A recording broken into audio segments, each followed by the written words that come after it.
Hello, good morning, everyone. How is everyone?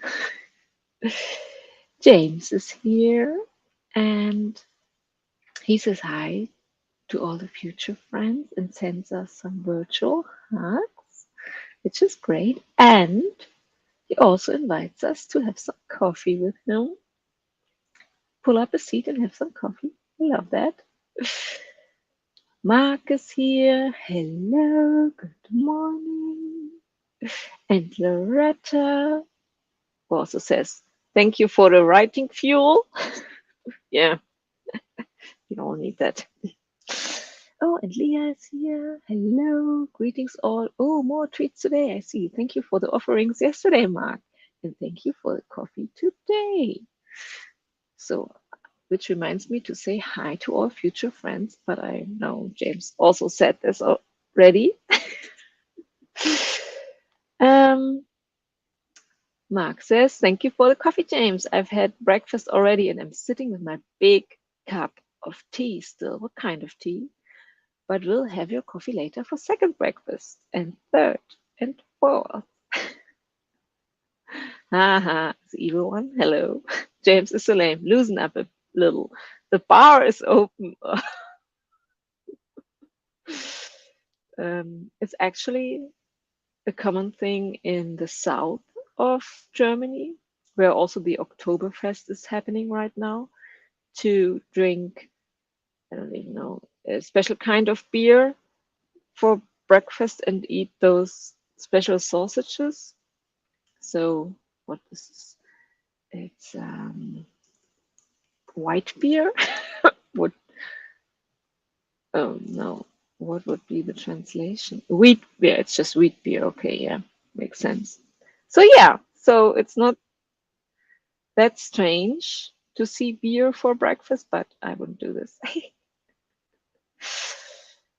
People in the south, I don't know, are strange. I think they even, I used to live in Munich for where also the Oktoberfest is happening for like 1 or 2 years. I don't even know. And what did I want to say? Oh yeah, and actually I think they are even allowed to drink beer during work times, for lunch. One big hump of beer. I don't know.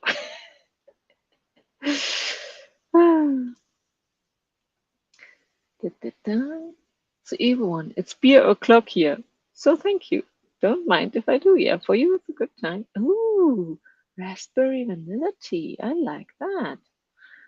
That sounds good. Sounds better than beer to me. Uh, Here's the card I got for today. The Queen of Pentacles, the Queen of Earth. It's again about balance, I think, because the Queen of Earth is a person who perfectly balances domestic life with work life. So she's balanced out family life with her own passion, maybe. So, I don't really know. I always try to balance my writing passion with my family life. And when I'm in my routines, I think it's quite okay. Especially on those days where I'm not watching a lot of YouTube videos and or hang around social media somehow. So for me, it's always to get a good balance. It's always good to stay away from binge watching TV shows or anything because this distracts me so much that I don't have any energy. I don't have the energy, but I don't want to be distracted then by my kids. So it's good to, yeah, like I said, stay away from too many distractions at once. And sometimes I fall back into old habits, like I said, binge watching something I cannot stop, and then everything here at home is chaos, more chaos. But when I'm, for instance, more writing and reading, like more calmer, doing more calmer things for myself, then I also have more energy I'm more open for family life. I don't know. That's for me what a real balance looks like. So not to gift my energy to stupid things like social media or anything, which doesn't really bring anything for me. Someone is moving back to Munich. I don't know. Loretta, I could use some of that balance. I find I'm a bit anxious when I'm not working.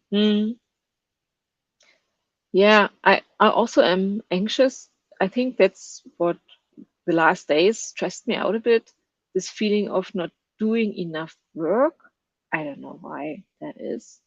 Maybe because I took such a long break in summer and I struggled a bit to get back to my routines, this feeling of I'm getting stuff done for myself, for writing and everything. Yeah, it's not easy to, yeah. And I always try to remind myself when I'm, so it's too easy to say, I just watch, for instance, some YouTube videos or research some stuff, procrastinating, so to say. And I always remind myself how good it feels, how good I feel when I really do some work for my novels.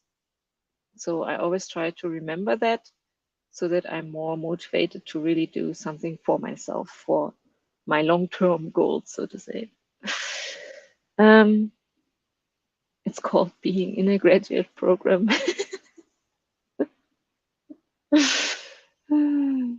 So, to feel good about ourselves, we could just jump into writing with a warm-up sprint, maybe. So here we go. 20 minutes of a summertime garden timer for us to enjoy.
Okie dokie.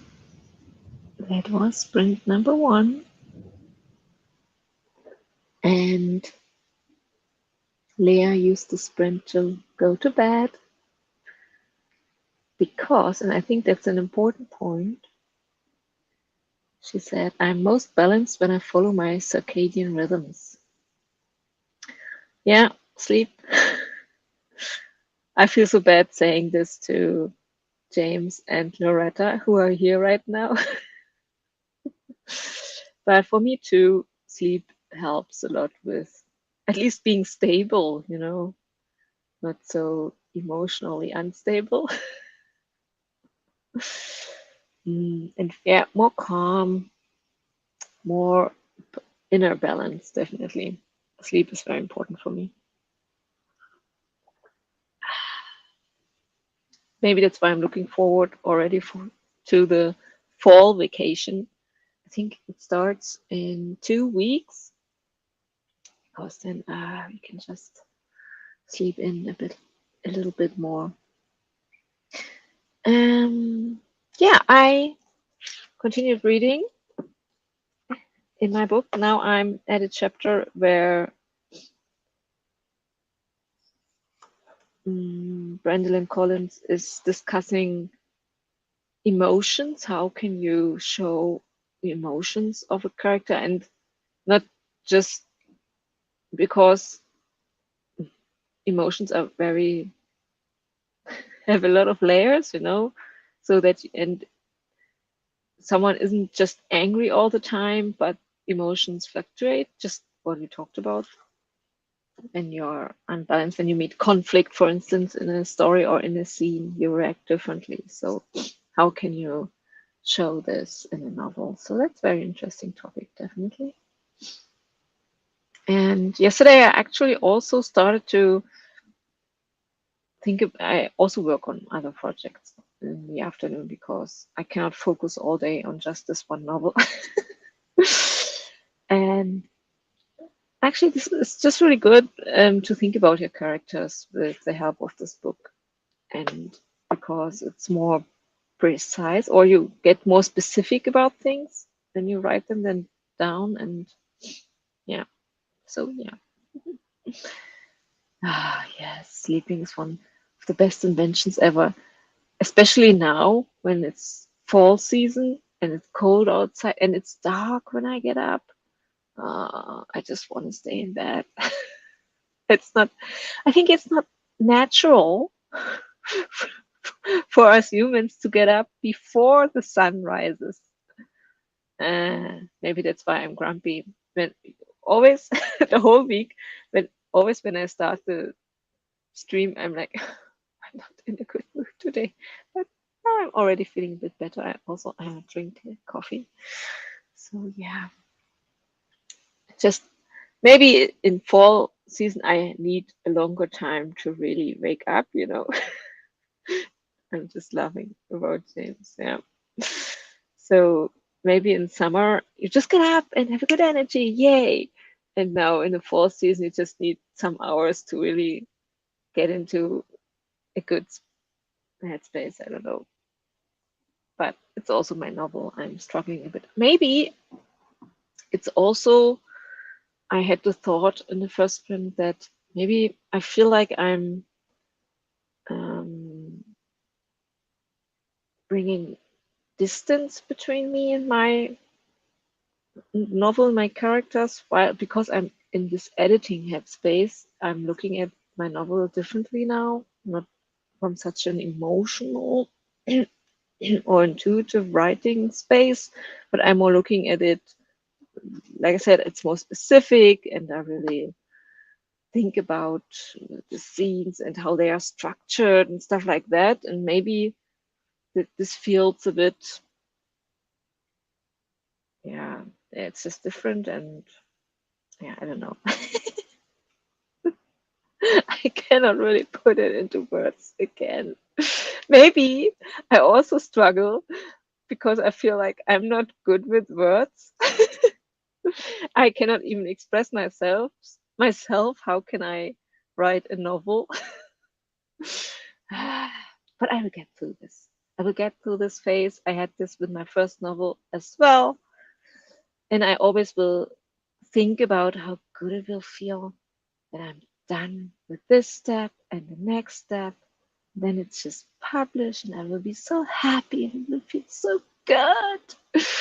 Yes, I feel more at home there. That's it. And when Mark said here, this is my typical, my best me, I'll stick to next to no plans for today and have myself be surprised in what I end up doing.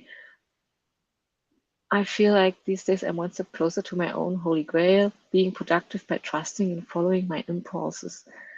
And I totally know what Mark's talking about because there was a time where I really experimented with this and I tried to do this, especially with my writing, to follow my positive energy, I call it like that, or follow the excitement. And there are a lot of people, I have a whole note in my personal management system where I always put, when I read somewhere, there are a lot of people who talk about this, how you get into the flow state by following this positive energy when you feel like drawn to something. And I love to live like that and do that. And I think it's really, really good. It brings a lot of stuff out of me that I can use for my novels. It creates really great ideas.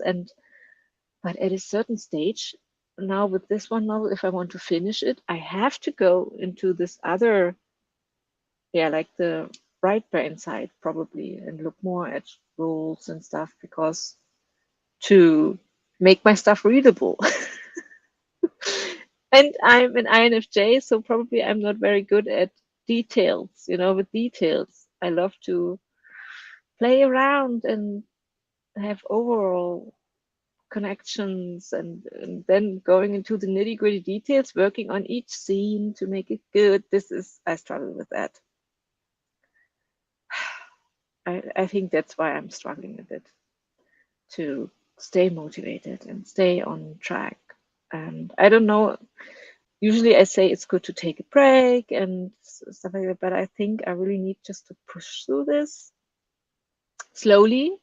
Like I said, I'm not working the whole day on that because it takes a lot of energy for me to do this. But if I want to have a published novel or a finished novel really that I can give to people to read, I have to do the editing stuff. So yeah, I can do it. Loretta, my intuition mostly makes the right decision. Still, I tend to question it and try to ignore it. Yeah, I'm also trying to learn to trust my intuition more. This was a big step for me when I found out that I am an INFJ and intuition is a big thing for us. And so I really told myself, Anja, you have to follow your intuition more and allow your intuition to speak for you and make some decisions for you. INFJ and a little bit of closeted INFP, yeah. Tell me about your mother. She is, I think she's tends to be very critical. I think that's how she tries to help, to say what's still wrong, to make work better. But that's the first thing where she's going. I told you when my mom read my novel, she gave me this little note with the mistakes she still found. So I think she feels like helping people is when you really show them, oh, this could be better. So she's doing this, of course, from a good place. But growing up with a mom who can be so maybe perfectionistic, I don't know if it's really the right word. So maybe this is why I struggle often with being self-conscious about stuff. I don't know. That's what my conclusion for that. Yeah, I'm also very critical sometimes. I don't know if this helps. And we had a very strict ruled household. My father is also, he was in the army back then, and so every Saturday we cleaned the house. So very structured, stuff. So in this regard, maybe that's why I love not having structure. It's an interesting place to go. Yeah, I should journal about this a bit more. But now let's stop talking. This is like therapy for me, with being with you, oh, guys, and talking to you about my struggles of writing. Okay, the timer already started now. That's what I need. That's why I stream every day, or almost every day. Talk about how I struggle, and then I feel better. Okay, here we go. 25 minutes sprint number 2. Enjoy.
I kind of missed the end of the sprint.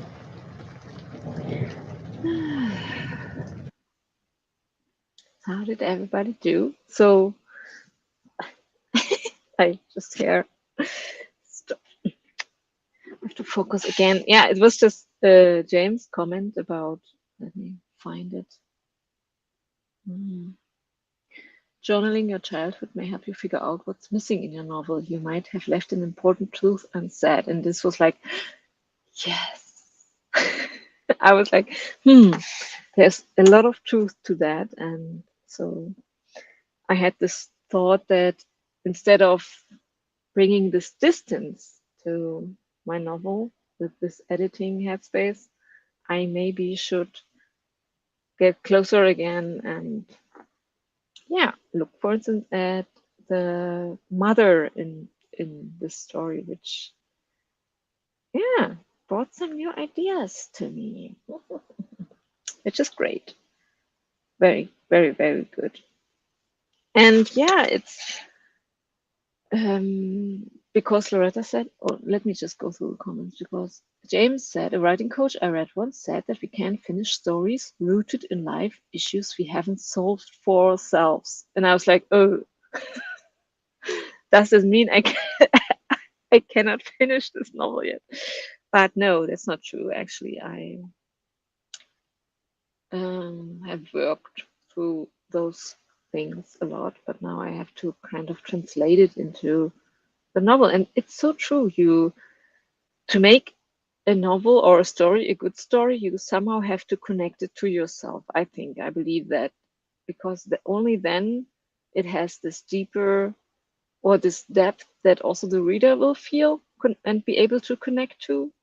So it's not just maybe an adventure story and it's fun to read. No, there is some depth to it and where we can connect to it. And the problem with that is that usually it's something we have to process. It's very therapeutic. But of course, with everything, we love to run away from our problems, from our deep insecurities or traumas or hurt we feel, or maybe shame. Those are usually not the best emotions. And yeah, it's hard to look at those things and work through them, process them. And novel writing kind of helps with that, but it also forces you to look at those things closely. And maybe that's why it takes such a long time sometimes to write those stories, because it takes a toll on you and it's working through those things, and that's hard. But in the end, you will feel so much better, or you will grow from that process. So this was a very good point James made. It's not about the technical details, probably. There's more to that. And I thought of my first novel. I also had some deep revelations towards the end of working with it, editing and everything, because I was forced to look at everything very closely. And so the biggest twist in that novel only came towards the end of my working process. And I remember working on some scenes and crying a lot. And I think that is what I'm supposed to do with this novel as well. So I probably will have to take some time also when I'm not streaming to look at it, when I'm alone at home and really have some quiet, and then look at those things, to have some time to grieve and process all those emotions I'm having. Yeah, I'm pretty sure this is something I need to do. So thank you, James, for making this comment. This was really, really, really good. And Loretta said, and you just now answered why I cannot seem to wrap up my nano project from last year. Yeah.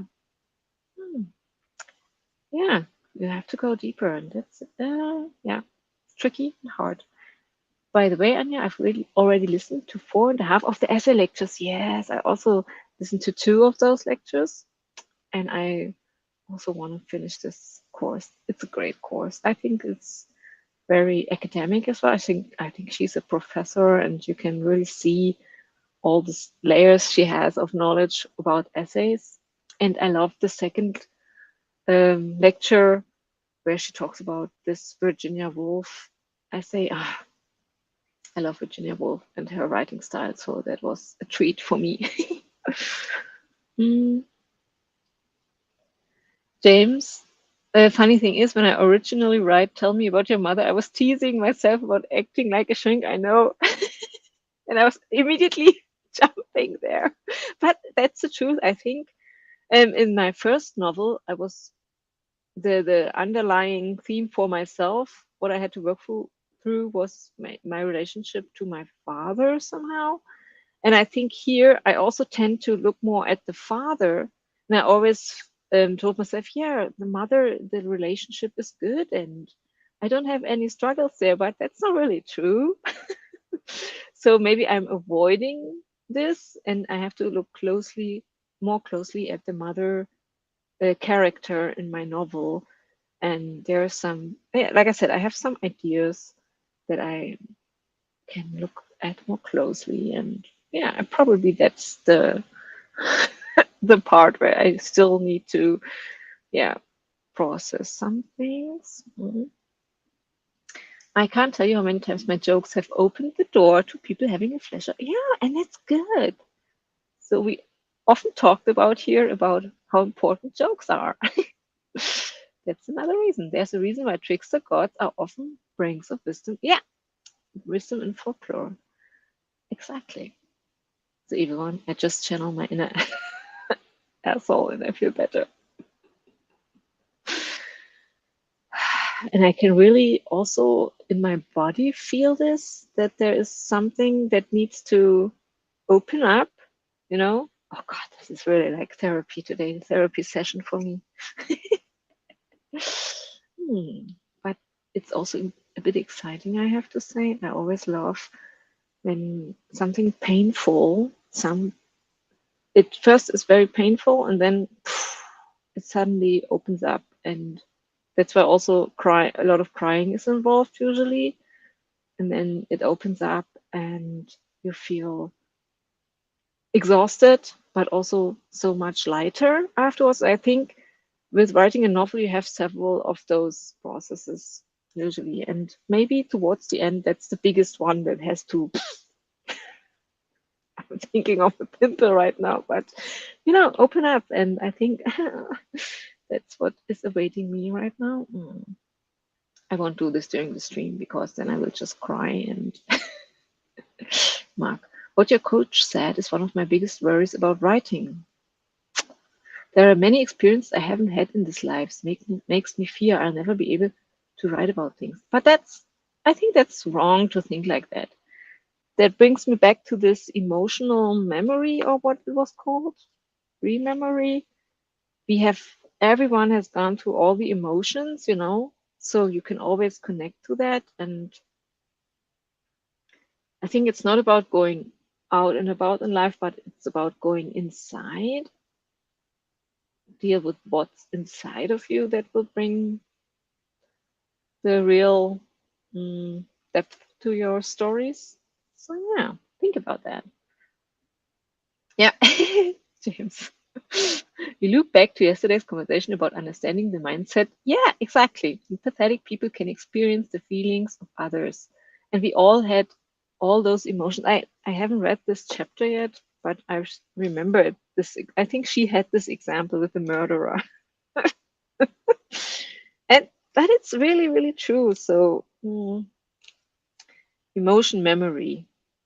Let me just read the intro to this chapter. An author carries within himself the seed for every emotion and desire he may create within a character, no matter how foreign that desire may seem to him on the surface. When an author learns how to tap into his emotion memory, he will release himself from every "I can't write that" fear. See, Mark, this is written for you. Maybe you should also get this book. Getting into character. Maybe this will help you overcome this fear. One of the quotes from the essay series was that everyone has the whole of the human condition within them. Yes, I remember that. Or Jung's collective unconscious. Yeah. And it's true, I had the same doubts as Mark once. Or I often come back to this. My life is kind of boring. I haven't gone through a lot of trauma and, you know, nothing bad really happened to me ever in my life. And I can be very lucky, or I'm very grateful for that. But sometimes I also have this fear, yeah, I'm such a boring person, but I have a rich emotional insight like everyone. And so, yeah, this is a good point to not give up on that, but more explore more your inner life, maybe, Mark, and draw from that. So let's jump into the next round. 40 minutes await us. Which one will I use? I want this one again. I think this is a great timer for the fall season, the tea timer. Here we go. Enjoy.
Okie dokie. That's the end of our long sprint. How did everybody do? I was surprised by the end of the sprint because I was again thinking about one of my characters. I shared again the link of this course Loretta and I talked about, just in case someone missed the first time I posted this, or doesn't want to go back to an old stream and look for it again. So just in case. We talked about social media again, that it's not good. Sometimes I really wished I could just be a writer like in those old days where you just write by hand and don't ever need the computer, and you can just stay away from all of this that's there out there in the internet. But there is always a good side and a bad side for everything. We talked about this in length already, so we don't have to go back there again. I'm wondering, is Anne streaming today? I don't think so. I actually wanted to write her on Instagram and ask her why she isn't streaming this week. But no, I don't think she's streaming. I know that she has some unlisted, that her streams are unlisted at the moment, so probably she has some reason for not streaming. Yeah, but I don't want to bother her as well. She will have a reason for that. So we still have some time for a fourth sprint together.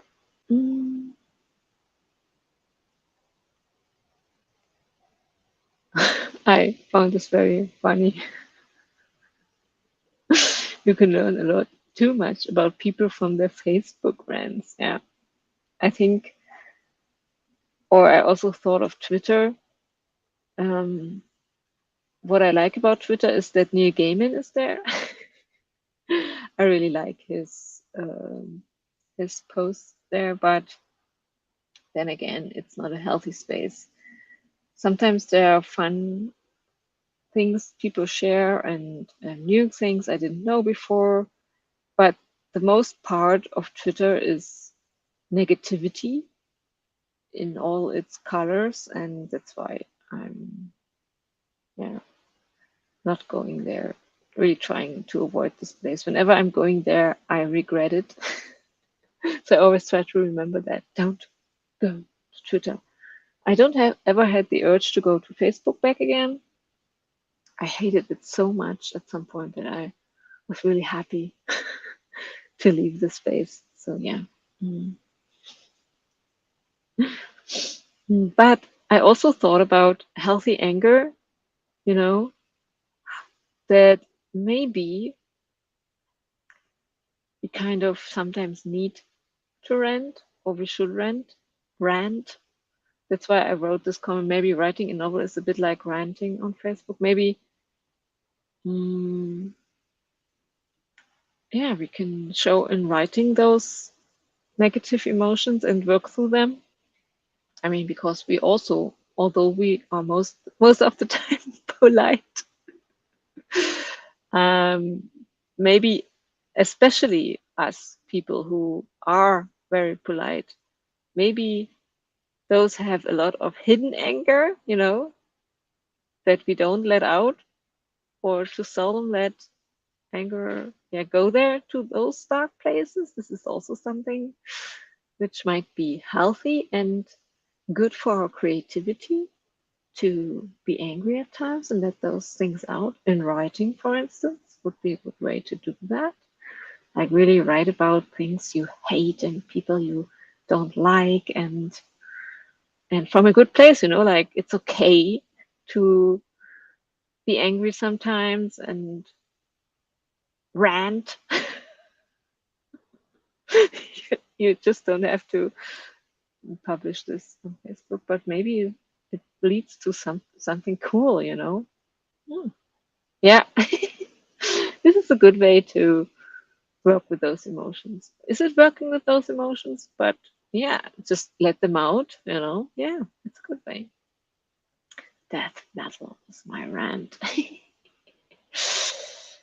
So let me have a look at the time. Let's have another sprint. Mm. Oh yeah, I wanted to share with you maybe I have a Diwali timer. Do you know Diwali, this Indian celebration of light? So one of my friends is from India, and every year, and I think it's also coming in October. Did I put it into my calendar? Before Halloween, I think there will be Diwali. Yeah, just the Friday before Halloween. So we usually celebrate together. So we cook Indian food and then we watch together a Bollywood movie. He usually finds one movie he wants to watch with us, and we also sometimes watch those Indian fantasy movies. They're really cool. So yeah, so I created this one timer to. I also have another one I will probably upload soon, which kind of gives a bit of the spirit. So I can share it with you now. Where is the? But it goes for 1 hour. That's not something you want to do right now. Okay, yeah, let's do 20 minutes. See, yeah, they are currently in India back home for 2 weeks, and I get all those nice photographs. And yeah, and actually, he's not from where Bollywood is. He speaks Tamil. I don't really know yeah. So there are so many languages there. So there are different kinds of movies within India from different places of India. So not everything is Bollywood, but I forgot about all those. I would have to. He once shared a funny uh, video with me about all those different kinds of places where movies are made in India. So yeah.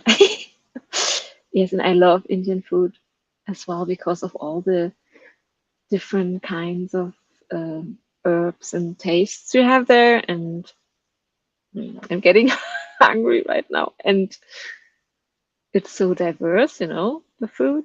I mean, yeah, yeah, it's great. So that's a great um, intro to this timer. Let's enjoy all those colors as well. Ah, beautiful. Here we go. 20 minutes of Bali time.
Okay, my friends, this was the last sprint of the day. Oh, and of the week. Oh, wait, let me stop the noise in the background. Yeah, I feel there is some truth to that. A lot of pent-up rage in this group. I think we have more fuel for understanding murderers than we want to think. Yeah, I had this thought as well that honestly, especially people who shy away from conflict, that's me, have probably a lot of pent anger, as you say, pent up rage. And yeah, we should think about ways to let those emotions out. Probably those rage, anger are emotions we suppress the most. I don't know. Hmm. Something to think about over the next days. Yeah, type 9s are the different. Yeah, I think so too. Another point made for me being a 9. I just think 9s are so boring from the outside. I think that's the thing. Boring from the outside, rich inner life. I don't know. So yeah, I will read up on that as well. So it was fun to talk to. It was very therapeutic for me today. I feel a lot better about my novel because I have a direction to go. I know what I need to do to get through some things there to make it. And when I know that when I work through those things, it will be so much better again. Yeah. Okay. I will be back on Monday. On Monday is vacation. Because it's October the 3rd. But I think I will get up and stream anyways. So yeah, I will be back on Monday. Have a great time. Until then.